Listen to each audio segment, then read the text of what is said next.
Boa noite, queridos irmãos. A graça e a paz de Cristo seja com todos. Vamos continuar nosso estudo no livro do Apocalipse, no capítulo 20, e caminhamos para o final do livro, né?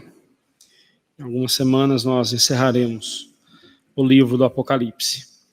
Vamos orar ao Senhor antes de começarmos o nosso estudo. Os irmãos têm algum pedido de oração para que nós manifestemos nesse instante? Algum pedido de oração? Eu peço. Pois não, irmão. O Anderson, a gente já tem orado bastante por ele aqui, a respeito da esposa dele. Uhum. Mas hoje eu quero estar intercedendo por ele mesmo com relação ao trabalho. Certo. Devido a esse problema todo, ele tinha feito um negócio lá e pôs o carro dele como garantia. E o carro dele é ferramenta de trabalho, ele é eletricista, autônomo.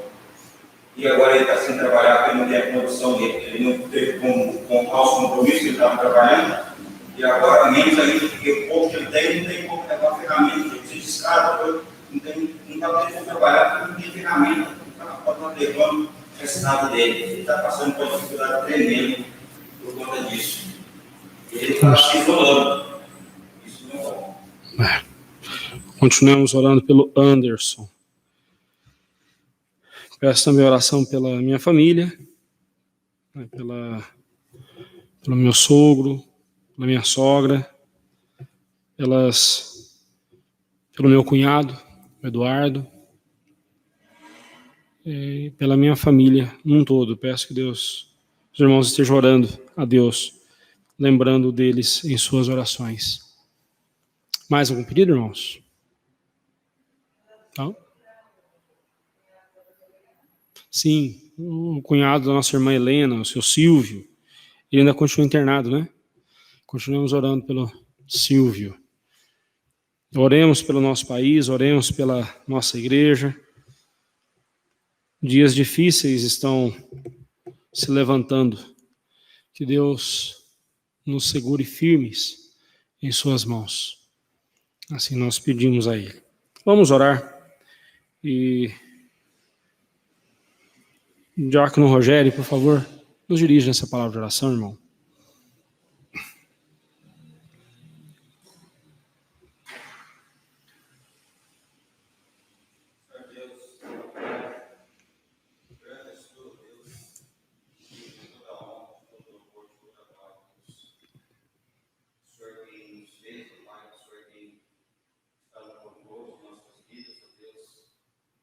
Somos gratos por isso, porque não podemos estar em lugar melhor. Sim, Pai. Para nós que cremos em Ti, recebemos, ó Pai, esse amor grande, maravilhoso que vem de Ti, ó Deus.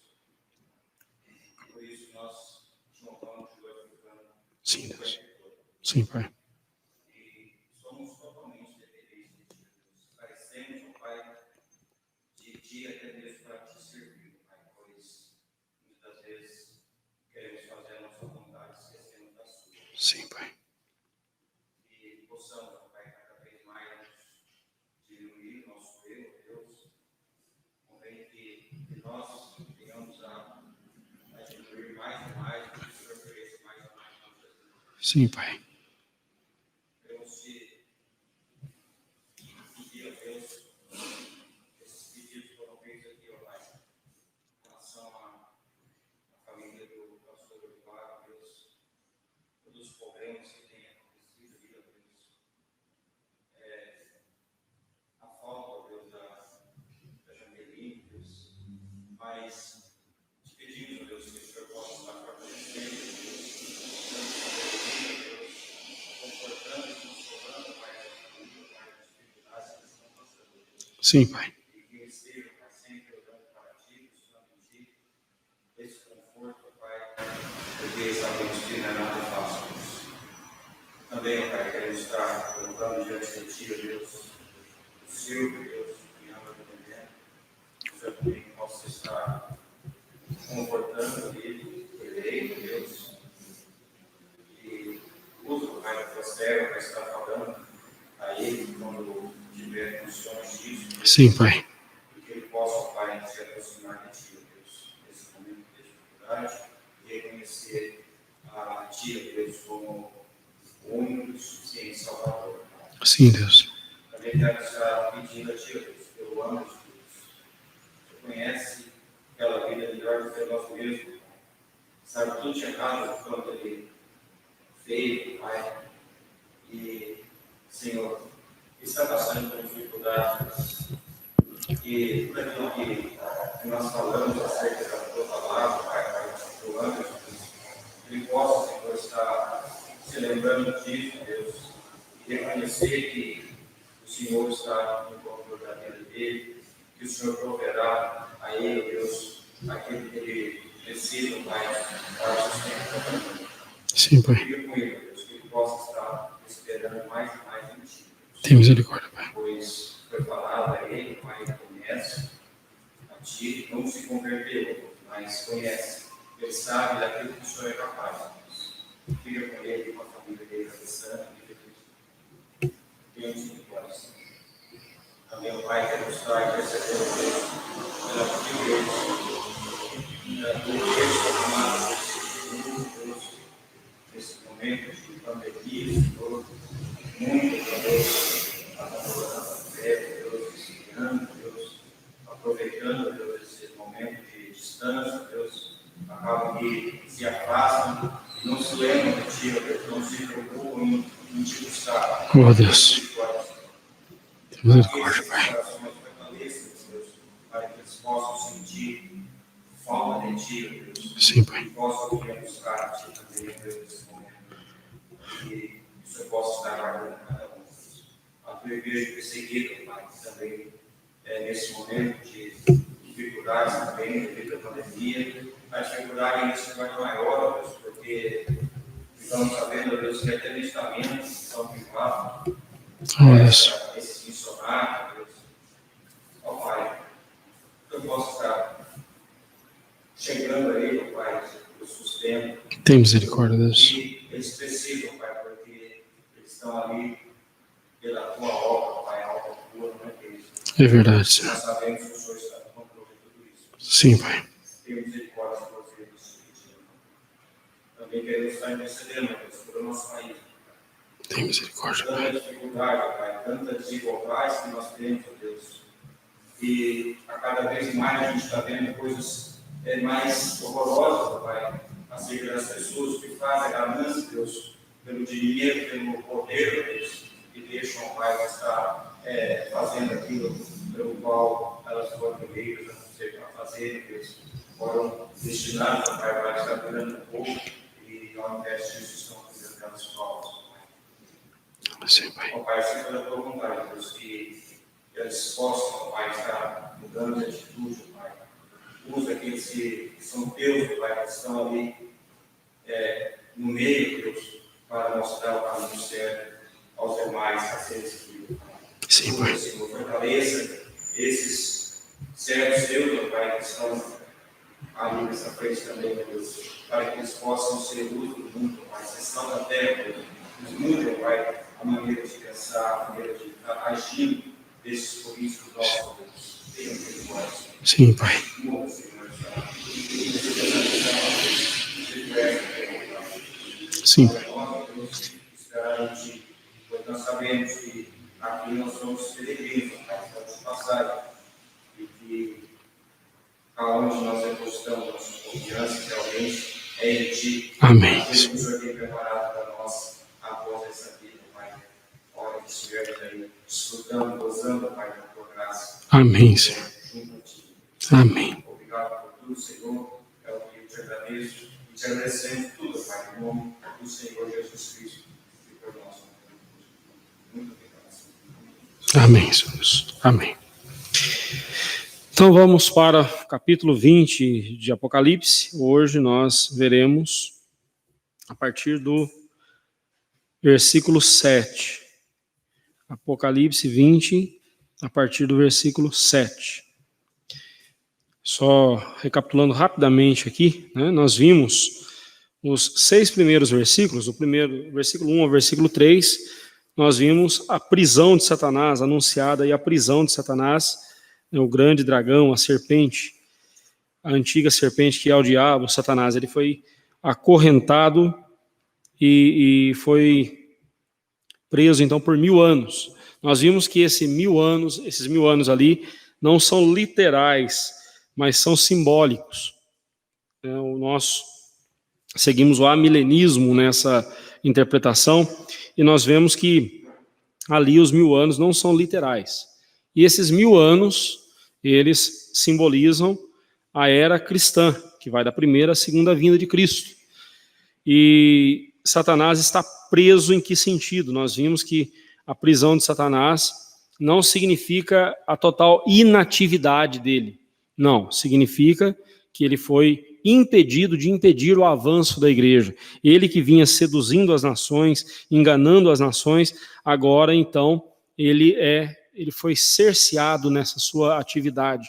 E ele não pode mais impedir o avanço do evangelho. Então, nesse sentido é que ele está preso. Vimos também no versículo 4 a 6, os santos reinando nos céus. Então, o versículo 4 a 6 trata da igreja triunfante, os nossos irmãos que já estão na glória eterna, reinando com Cristo, desfrutando da glória eterna. Nós já estudamos isso também. E agora, então, no versículo 7 a 10, nós temos o conflito final. Diz assim o texto: quando, porém, se completarem os 1000 anos, Satanás será solto da sua prisão e sairá a seduzir as nações que há nos 4 cantos da terra, Gog e Magog, e a fim de reuni-las para a peleja. Seu número, o número dessas é como a areia do mar. Marcharam, então, pela superfície da terra e sitiaram o acampamento dos santos e a cidade querida. Desceu, porém, fogo do céu e os consumiu. O diabo, o sedutor deles, foi lançado para dentro do lago de fogo e enxofre, onde se encontram não só a besta, como também o falso profeta, e serão atormentados de dia e de noite pelos séculos dos séculos. Então, interessante nós observarmos que esses 1000 anos, aqui eles são seguidos por esses séculos dos séculos. Então, esses 1000 anos se referem a um tempo específico. Não literalmente 1000 anos, mas um tempo específico, um tempo exato. Assim como o número 1000 é um número exato, então esse tempo será, entre a primeira e a segunda vinda de Cristo, terá um tempo exato, né? um tempo limite. Né? Então, terminados esses 1000 anos, Satanás é posto em liberdade, será posto em liberdade, e em sua companhia ele traz duas personagens aí, Gog e Magog. Quem são essas figuras aqui? Né? Quando os crentes dos dias de João leram esses nomes, Gog e Magog, eles entenderam perfeitamente de quem João se referia, a quem João se referia. Lembraram-se do texto de Ezequiel 38 e 39, onde esses nomes indicam indubitavelmente o poder dos Seleucidas. Os Seleucidas foi um reino que veio após Alexandre o Grande, né? Nos dias de Antíoco Epifanes, o cruel inimigo dos judeus. Esse Antíoco Epifanes, ele, macedônio, né? Ele profanou o santuário de Deus, o templo do Senhor, sacrificando um porco em cima do altar. Você imagina isso para um judeu? Que profanação, né? Ele sacrificou um porco ali no altar. Então, Antíoco Epifanes, frente ao seu exército, Gog, que era Gog, né, o nome dele era Gog, e o seu exército destruidor era Magog. Quando ele e o seu exército invadiram Jerusalém, além de destruir tudo, sacrificou ali um porco no altar do templo do Senhor, o que para os judeus foi uma terrível profanação. Portanto, a opressão exercida sobre o povo de Deus por Gog e Magog refere-se o profeta Ezequiel à terrível perseguição sob o poder de Antíoco Epifanes, o governador da Síria. Eu falei Macedônia, ele era sírio. João lança a mão desse triste fato ocorrido no passado para exemplificar como seria a última investida de Satanás contra a igreja. Então João ele lança a mão de algo que aconteceu no passado, que estava vivo na memória do povo de Israel. O povo de Israel tinha bem vivo em sua memória essa profanação, a destruição que Antíoco Epifanes causou a Jerusalém e a profanação que ele trouxe ao altar do Senhor. Então, João, tomando isso como exemplo, ele fala: se vocês acham que isso foi terrível, esperem para ver como será no dia da batalha final entre Satanás e a igreja de Cristo. Nós podemos observar aqui as seguintes semelhanças entre Antíoco Epifanes invadindo Jerusalém com o que acontecerá sob o comando de Satanás contra a igreja de Cristo nos últimos dias. O ataque de Gog e Magog, Síria, sob o comando de Antíoco Epifanes, foi a última grande opressão que o povo de Deus teve que suportar na antiga dispensação, no Antigo Testamento. Pois, símbolo apropriado para o ataque final das forças anticristãs contra a igreja durante essa presente dispensação. Então, assim como no final do Antigo Testamento aconteceu essa terrível opressão contra o povo de Deus, da mesma forma haverá de acontecer antes da volta de Cristo esse terrível ataque, essa terrível opressão que Satanás causará contra a igreja de Cristo. Essa é uma semelhança. A outra semelhança os exércitos de Antíoco Epifanes eram numerosos. Da mesma forma, podiam adequadamente simbolizar a oposição mundial à igreja nos dias imediatamente precedentes à segunda vinda de Cristo. Então, assim como nos dias de Antíoco Epifanes os inimigos eram numerosos, muito numerosos, assim também será nos últimos dias contra a igreja de Cristo. Muitos inimigos se levantarão contra a igreja de Cristo. Não só inimigos espirituais, não só demônios, mas também forças políticas, culturais. Nós temos vivido isso já. Temos vivido isso. Mas vai piorar ainda mais. Outra semelhança é o ataque de Antíoco Epifanes, ainda que severo, foi também de curta duração, foi algo rápido.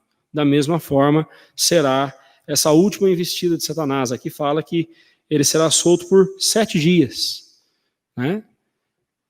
por pouco tempo.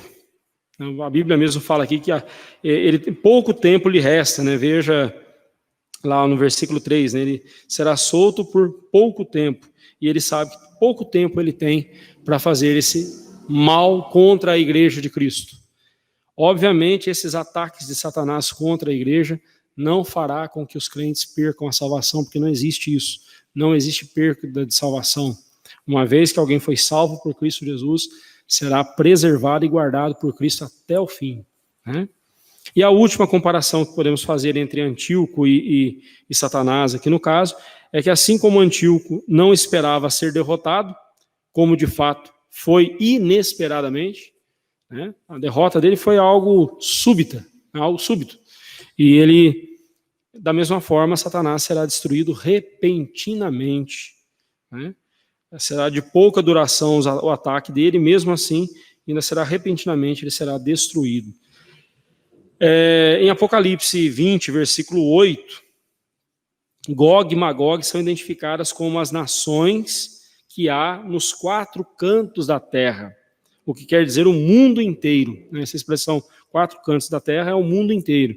Satanás reunirá todo mundo para esta peleja, todo mundo inimigo da igreja virá contra a igreja. Irmãos, quanto mais caminhamos para o fim dos tempos, mais nós veremos a igreja cada vez mais atacada, cada vez mais afrontada pelo mundo. Só que nós não podemos nos esquecer jamais do que Cristo disse: as portas do inferno não prevaleceram contra a igreja. Quem está em posição de vantagem é a igreja. Apocalipse 17, 14, né, como nós já vimos, pelejarão eles contra o Cordeiro, e o Cordeiro os vencerá, pois é Senhor dos senhores e Rei dos reis. Vencerão também os eleitos e chamados que se acham com ele. Nós já temos a garantia da vitória. Por esse motivo, a igreja não pode acuar-se ou deixar-se acuar pelo mundo. A igreja não pode retroceder diante do ataque do mundo. A igreja tem que ficar firme. Nós já vencemos essa luta, já vencemos essa batalha. Cristo já nos fez vitoriosos. Agora nós precisamos enfrentar essa luta. Os ímpios do mundo inteiro perseguirão a igreja. Esse fato está cada vez mais notório em nossos dias. Essa perseguição será de diversas formas. Num lado do mundo nós veremos irmãos sendo massacrados, mortos, torturados. Em outro lado nós vamos ver os cristãos tentando calarem os cristãos, impedirem eles de louvar a Deus, impedi-los de cultuar ao Senhor. Estamos vendo isso nos nossos dias, com esse isolamento social que nós estamos vivendo. Tudo está sendo liberado, tá certo, com os devidos cuidados e tudo mais, mas tudo está sendo liberado.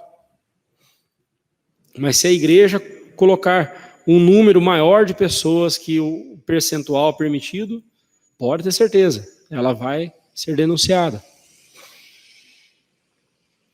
Nós não podemos nos calar diante disso, irmãos. A igreja não pode se calar diante disso. Não estou dizendo que a gente não vai respeitar, não vai cumprir as normas de distanciamento ou aí de higiene que tem que ser aí nessa questão do combate a esse vírus. Mas nós não podemos nos acuar, deixar que nos acuem. Nós temos que ficar firmes. Temos que ficar firmes. Rejeitamos a interpretação aqui de que Gog e Magog são a China, o Japão e a Índia, né? Algumas correntes teológicas entendem que Gog e Magog aqui são a China, o Japão e a Índia, né? E que se ajuntarão com o objetivo de atacar a Europa e as Américas, em especial a América do Norte, né? Tal interpretação não merece nem comentários, né? Só estou mencionando aqui porque você vai ouvir isso da boca de alguém. Então, mas não merece nem comentário, simplesmente porque no Antigo Testamento não contém qualquer predições que se apliquem a certas nações ou estados específicos. Nos nossos dias, especialmente, né, estados contemporâneos, nos nossos dias, a estes e somente a estes, né, como, por exemplo, a América do Norte e Europa. Não temos base bíblica para isso, né? É forçar o texto a afirmar tal coisa. Em vez disso, essas figuras, Gog e Magog, descreve um mundo contra a igreja. E a igreja de Cristo é o povo de Deus neste mundo sendo atacado por esses inimigos. O fato é que a igreja tem um tempo próprio para a pregação do evangelho, a saber, o milênio. Esses 1000 anos, ou seja, o período que vai da primeira à segunda vinda de Cristo, que não é 1000 anos literais, mas é uma figura de linguagem. Então, esse tempo entre a primeira e a segunda vinda de Cristo é o tempo de pregar o evangelho, é o tempo da pregação. E a igreja tem que pregar o evangelho, esse é o nosso tempo. Esse é o tempo da igreja, de pregar o evangelho. E é agora, né? Mas no final, por pouco tempo, a igreja será cerceada, perseguida, como nunca foi antes. Satanás será solto, né? Ele não mais será impedido de impedir a igreja, então ele vai vir com tudo sobre a igreja. Aí você pergunta, mas por que Deus vai soltar Satanás se ele o prendeu por 1000 anos? Por que Deus vai permitir que Satanás invista contra a igreja por tão pouco tempo, se ele impediu Satanás de agir por tantos anos, tanto tempo? Bem, são os propósitos de Deus. Começa respondendo assim, são os propósitos dele, ele que sabe. Contudo, o grande objetivo disso é que Deus seja glorificado em cada acontecimento da história. Deus revelará a sua glória ainda mais nesse momento crucial dessa batalha final, né?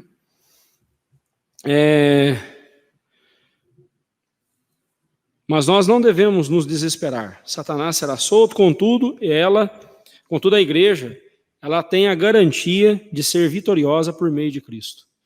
A nossa garantia está em Cristo Jesus. Satanás virá contra nós, mas ele já virá derrotado. Satanás, então, depois de derrotado, será condenado eternamente ao lago de fogo e enxofre, né? Essa expressão que mostra o inferno como um lugar de sofrimento, tanto para a alma quanto para o corpo. Lá já estão a besta e o falso profeta.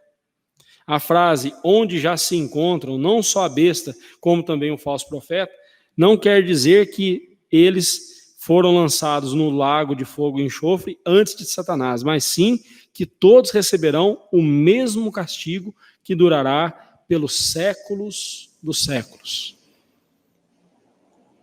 Eles receberão exatamente o mesmo castigo. Então aqui nós vemos a derrota de Satanás, né, esse momento de conflito, do conflito final, mas em que Satanás será visivelmente derrotado e a igreja será declarada vitoriosa por meio de Cristo Jesus. Alguma pergunta sobre esses versículos? Não? Podemos ir em frente? Então vamos para os versículos 11 a 15. Diz assim o texto: Vi um grande trono branco e aquele que nele se assenta, cuja presença fugiram a terra e o céu, e não se achou lugar para eles. Vi também os mortos, os grandes e pequenos, postos em pé diante do trono. Então se abriram os livros. Ainda outro livro, o livro da vida, foi aberto. E os mortos foram julgados segundo as suas obras, conforme o que se achava escrito nos livros. Deu o mar os mortos que nele estavam. A morte e o além entregaram os mortos que neles havia. E foram julgados um por um, segundo as suas obras. Então a morte e o inferno foram lançados para dentro do lago de fogo. Esta é a segunda morte, o lago de fogo. E se alguém não foi achado inscrito no livro da vida, esse foi lançado para dentro do lago de fogo. Semana passada nós vimos que a expressão que novamente aparece aqui,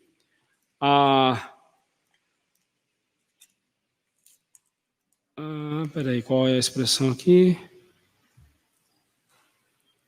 A segunda morte, né?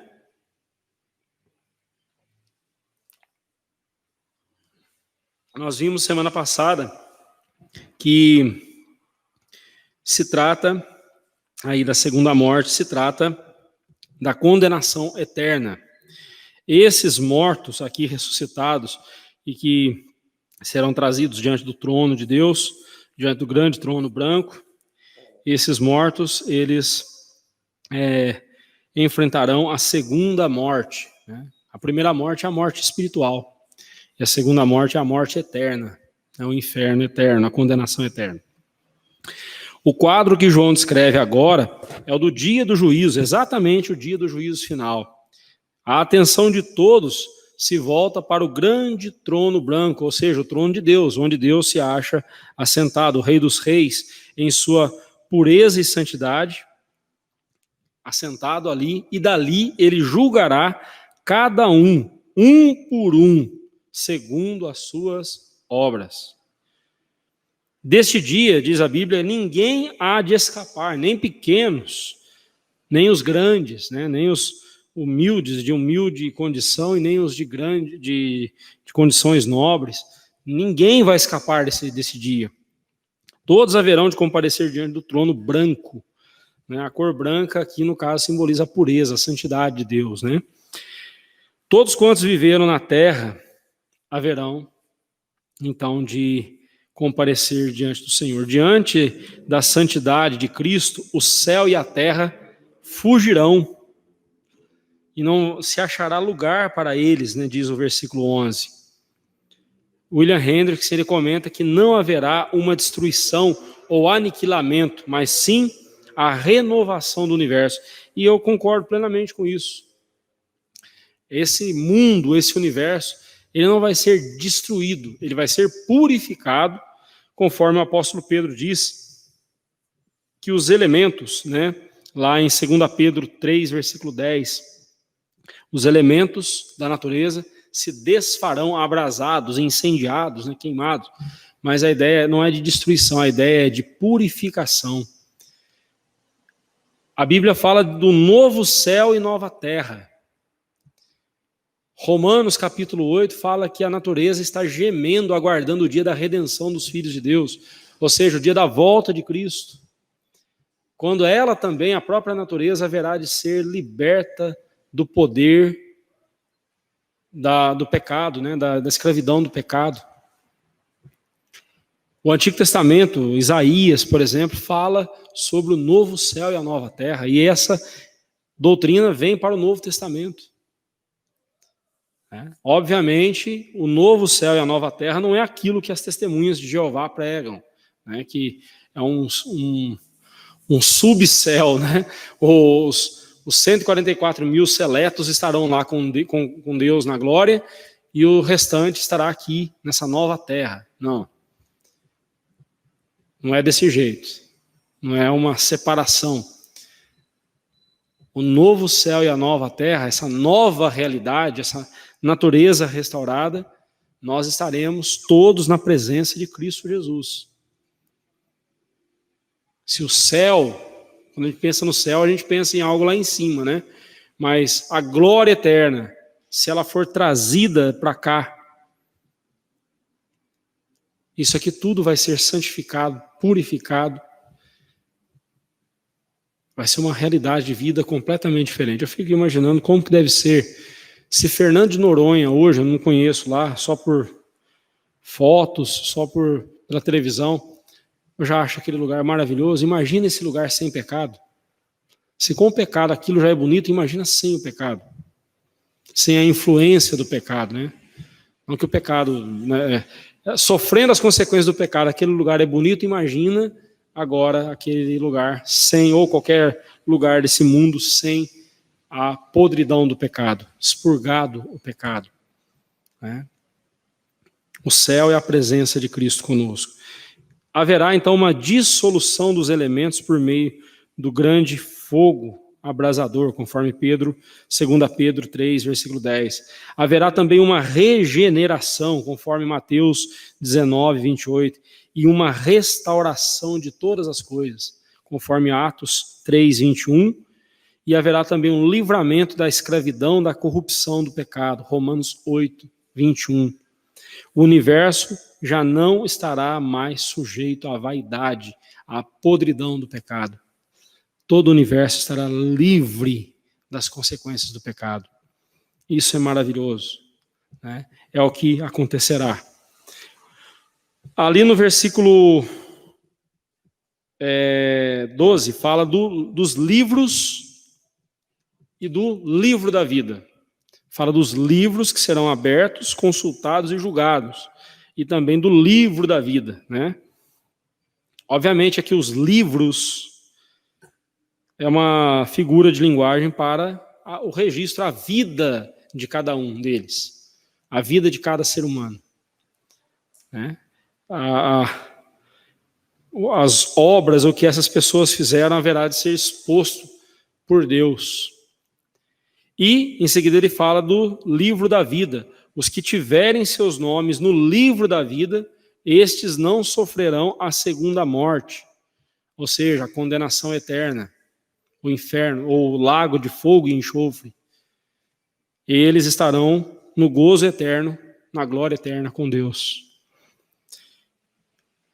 O contrário sucederá àqueles que não tiverem e não se encontram seus nomes no livro da vida. Agora é interessante, versículo 15, falando sobre esse assunto, ele fala: e se alguém não foi achado inscrito no livro da vida, esse foi lançado para dentro do lago de fogo. Observe aí o tempo dos verbos. E se alguém não foi achado inscrito no livro da vida, é porque essa pessoa já está no lago de fogo, já está sofrendo a condenação eterna.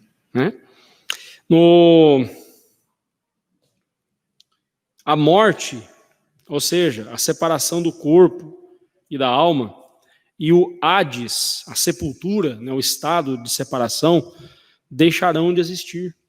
Não haverá mais morte.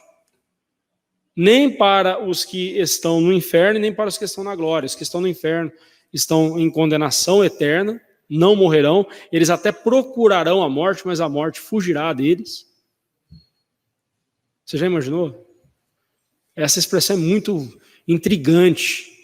A pessoa vai tentar tirar a própria vida num ato de desespero. O suicídio é o maior ato de desespero de uma pessoa. Mas a morte fugirá deles.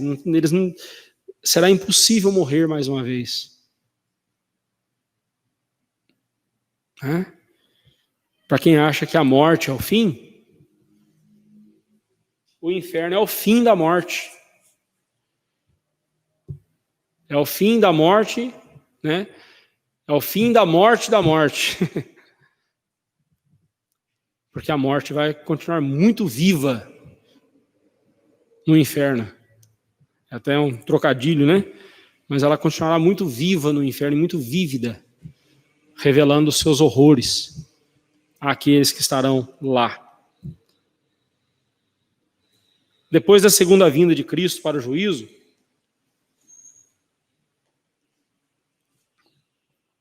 nem o novo céu, nem a nova terra, nem mesmo no inferno haverá uma separação entre o corpo e a alma. Da mesma forma, os que estiverem com Cristo na glória jamais morrerão, jamais envelhecerão. Se você acha isso algo impressionante, lembre-se de Israel no deserto. Por 40 anos, as sandálias dos pés deles não se gastaram, a roupa no corpo não se gastou. Deus tem esse poder. Por toda a eternidade, viveremos com Cristo. No versículo 13 fala que a morte, o mar, os mortos, deu o mar os mortos que nele estavam. A morte e o além entregaram seus mortos. Isso aqui é uma figura de linguagem, um eufemismo para falar da ressurreição. Ou seja, todos quantos já estiverem mortos naquele dia, haverão de ser ressuscitados. Haverão de ser ressuscitados. Aí entra aquela discussão, e aí, pastor, é pecado cremar o corpo? Cremação é pecado? É um assunto que parece simples, mas não é tão simples assim, não. A Bíblia fala do corpo, do crente. Quando o crente morre, ele é como uma semente. Semeia-se na corrupção, ou seja, semeia-se ali na terra, a pessoa vai ser deteriorada ali na terra. Semeia-se na corrupção, para depois, então, a pessoa ser erguida, ressuscitada em glória. O crente morre ao ser sepultado, ele é como se o corpo dele fosse uma semente sendo plantada no chão. E assim como uma semente, quando germina, produz uma árvore linda, frondosa e maravilhosa, da mesma forma, o crente, quando ele for ressuscitado, o seu corpo em glória, seu corpo glorioso, semelhante ao corpo de Cristo em sua glória. Se a gente parar para pensar como que a Bíblia fala sobre a morte do ímpio e como ela fala sobre a morte do justo, meus irmãos, a forma como a Bíblia fala sobre a morte dos justos, dos servos de Deus, é algo lindo de se dizer, algo lindo de se pensar. A Bíblia fala dos que dormem em Cristo. Dormir. Coisa tão boa, né? E olha que eu nem sou adolescente, né? Mas é tão bom dormir, né? Bom demais. Então a morte é uma coisa boa nesse sentido, para o crente. Fala-se dele ser semeado na terra, o seu corpo ser semeado e depois levantado em glória no dia da volta de Cristo. Olha que linguagem linda a Bíblia fala. A Bíblia fala também que agradável é ao Senhor a morte dos seus santos, agradável aos olhos do Senhor é a morte dos seus santos. A morte dos servos de Deus é algo belo de se ver, algo maravilhoso. A morte para o crente, para o ímpio não, para o ímpio a morte é descrita como algo terrível, porque o que vem depois para ele é algo terrível. Mas voltando à questão sobre a cremação, é um assunto que não é tão simples assim. Obviamente, hoje nós temos aí várias ideias, né? Como, por exemplo, é uma questão de saúde sanitária, é uma questão sanitária, é uma questão os cemitérios estão todos lotados, abarrotados e tudo mais, é uma coisa difícil, tal. Temos uma questão de ser bem mais prático até, né? Bem mais, inclusive até mais barato do que o sepultamento, um jazigo ali e tudo mais. Mas nós devemos ponderar sobre isso, né? Se eu disser para você que a Bíblia proíbe cremação, eu estou mentindo, não tem um versículo bíblico que me diz isso. A Bíblia, toda vez que ela fala sobre a morte, ela fala do sepultamento. Mas o sepultamento, por exemplo, nos dias de Jesus, não era como nos nossos dias. Ainda que existisse sepultamento na terra, a pessoa era enterrada, mas, por exemplo, nós temos ali na cultura judaica, o costume deles era colocar a pessoa, o corpo, em um lugar onde ele pudesse ser banhado em bálsamo, ser embalsamado várias vezes, para que o processo de decomposição não fosse algo tão desagradável. E foi isso que as mulheres foram fazer no corpo de Jesus naquela madrugada. Foram embalsamar o corpo dele. Então, assim, a forma como lá eles tratavam a morte, o sepultamento, é bem diferente dos nossos dias, né? Mas eu não vou entrar aqui em detalhes sobre essa questão da cremação, que não é o caso. Poderia até um dia trazer esse assunto, estudar mais sobre esse assunto e apresentar para os irmãos o porquê ou não de cremar ou sepultar, mas não é o caso. O que vem ao caso aqui é que, no dia da volta de Cristo, quando Ele ordenar, os mortos ressuscitarão. Os mortos ressuscitarão. E à luz do texto aqui, do contexto, nós podemos ver que os que estão sendo aqui ditos que serão ressuscitados, serão ressuscitados para julgamento, comparecerão diante do trono. Todos nós compareceremos diante do trono de Deus. A diferença é que os ímpios comparecerão diante de Deus para receberem a condenação, a sentença condenatória dos seus pecados. Os salvos comparecerão diante do trono de Deus para receberem ali a declaração da salvação eterna, para que Deus neles seja exaltado e glorificado como aquele que salvou e os regenerou e os ressuscitou e agora os glorificou, preparando-os para viver eternamente com Ele. Diante de tudo que nós vimos aqui no capítulo 20, nessas últimas semanas, o dia do juízo final será o dia, primeiro, em que os inimigos do rei não escaparão e nem encontrarão lugar para se esconderem dele. Os amigos do rei serão reunidos como nunca foram, a saber, na glória e na presença dele. E também o dia em que todas as obras serão conhecidas, as dos ímpios, para que recebam a justa condenação, e as dos salvos, para que Cristo seja neles glorificado como aquele que transformou pecadores em filhos de Deus.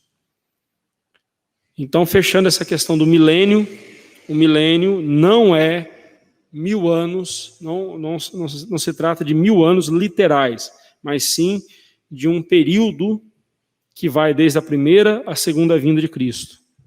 Nesse período, nesses 1000 anos, Satanás está preso, ou seja, cerceado, impedido de impedir o avanço da igreja, mas no final dessa era, próximo ali aos dias da volta de Cristo, Satanás será solto ou será desimpedido, e ele vai vir com toda a fúria contra a igreja de Cristo. Como nunca foi nesses últimos anos, nesses últimos milhares de anos, ele virá com toda a fúria contra a igreja. Será um tempo de muita luta, de muita provação para o povo de Deus. Nessa provação, os filhos de Deus permanecerão firmes. Os falsos crentes pularão fora. E aí nós vamos ver que Satanás acaba cumprindo o propósito de Deus, acaba cumprindo a vontade de Deus, já mostrando quem é quem. Já mostrando quem é filho dele e quem não é. Porque os crentes em Cristo, eles perseverarão até ao fim. Essa semana eu postei lá no canal do YouTube a aula de número 18 no curso de discipulado, que fala sobre o capítulo 17 da Confissão de Fé, da perseverança dos santos. Um assunto muito importante, a perseverança dos santos. Por que ela é importante? Porque ela mostra que nós somos salvos. Os salvos perseveram e perseverarão até o fim. Até o fim. Que Deus nos ajude, que Deus confirme em nosso coração sempre a sua soberana vocação e que nós estejamos sempre firmes ali na presença do Senhor, perseverantes na presença dEle, para que no dia em que chegar essa tribulação sobre nós, nós sejamos encontrados fiéis ao lado de Cristo Jesus. Alguma pergunta, irmãos? Algum comentário? Não? Então, semana que vem nós veremos um dos mais belos capítulos do livro do Apocalipse, o capítulo 21, que fala sobre o novo céu e a nova terra. Começaremos, a ver semana que vem, tá bom? Vamos ficar em pé? Vamos encerrar então nosso estudo nessa noite. Deus eterno, eu quero agradecer ao Senhor, porque nós temos a nossa esperança no dia da volta de Cristo. Nossa esperança está em Cristo Jesus. Nós não temos o que temer neste mundo, não temos que temer este mundo e nem os ataques do inimigo contra nós. Pelo contrário, nós devemos exultar de alegria em saber que o Senhor tem cuidado de nós, em saber que o Senhor tem preservado-nos na Tua presença, e que haveremos, ó Pai, de desfrutar da glória eterna com o Senhor, porque o Senhor mesmo é quem preparou tudo isso para nós. Ó Pai bendito, firma-nos dia a dia na presença do Senhor. Livra-nos de tropeços, livra-nos, ó Deus, da apostasia, livra-nos, ó Deus, da teimosia e tudo aquilo, ó Deus, que nos afasta do Senhor. Ajude-nos, ó Pai, a viver para a honra e para a glória do Teu nome. Deus amado, enquanto esse dia maravilhoso não chega, que cada dia nosso aqui seja vivido nessa perspectiva, na perspectiva de que o Senhor virá um dia para buscar a tua igreja, teu filho virá um dia para buscar a tua igreja. E todos nós compareceremos diante de ti. Ó Deus, louvado seja o teu nome. Bendito seja o nome do Senhor, desde agora e para todo sempre, em nome de Jesus. Amém, Senhor Deus. Deus abençoe a todos.